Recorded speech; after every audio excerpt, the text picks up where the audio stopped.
Hello! I hope you stay bright there. My name is Trishumi Sapanta. Today, I'm going to discuss about the elements of narrative.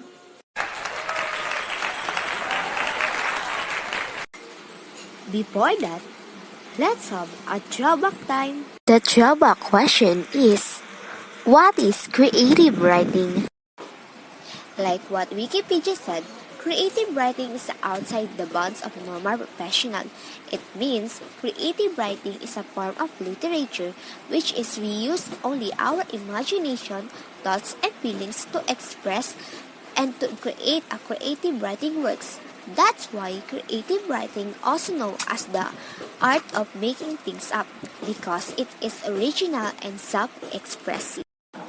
Let's go back in our discussion. Elements of narrative is the most important things that you must consider to create a good story.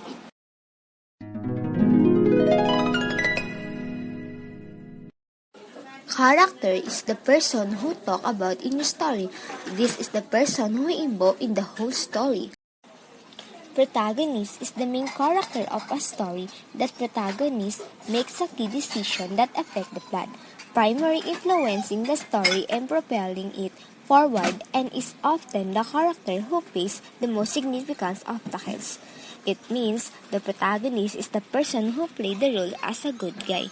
We all know that person in the protagonist who can die even killed by antagonists. Antagonist is used as a plot device to set up conflicts, obstacles, challenges for the protagonist. Though not every story requires an antagonist, it is often used in a place to increase the level of drama. We all know antagonist is the person who plays a role as a bad guy. He gives suppers for the protagonist. It is also the reason why story keeps moving. Settings in fiction and non-fiction writing. Settings is the backdrop of a story or the atmosphere of a scene. It provides the context for your main character's actions and includes all aspects of place from visual description to historical time to social environment. It means the settings of a story is where and when it takes place. So settings is answerable by when and where.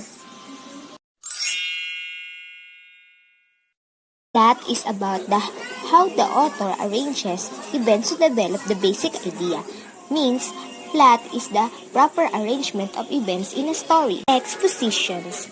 Exposition, it is the background information on the characters and settings explained at the beginning of the story. Rising action, it is what happened in a story leading up to the most exciting part of a story. Climax. Climax of the story is when the conflict of the plot is resolved, where the antagonist and protagonist face each other. Falling action. Falling action is everything that happened as a result of the climax. Resolution is the end of the story, that you can able to understand the whole story and give the final outcome of the story. Themes, it's the central argument that author is trying to make the reader understand. In short, this is what the story means. Style. In the literature, style is the way in which an author writes and or tells the story.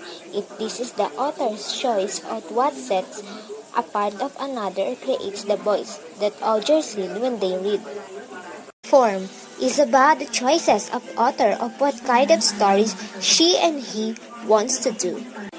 Genre. The main purpose of this genre is to entertain through storytelling and to engage the reader in an imaginative experience, where the author is trying their best to bring their readers in their imagination worlds. Structure. Narrative structure is a literary element generally described as the structural framework that underlies the order and manner in which a narrative is presented to a reader, listener, or a viewer. Narration is about how to deliver the stories and related somethings that related in a story that you make. In short, it is the some things that related in the story that makes the story perfect. That's all for today. Thank you so much po.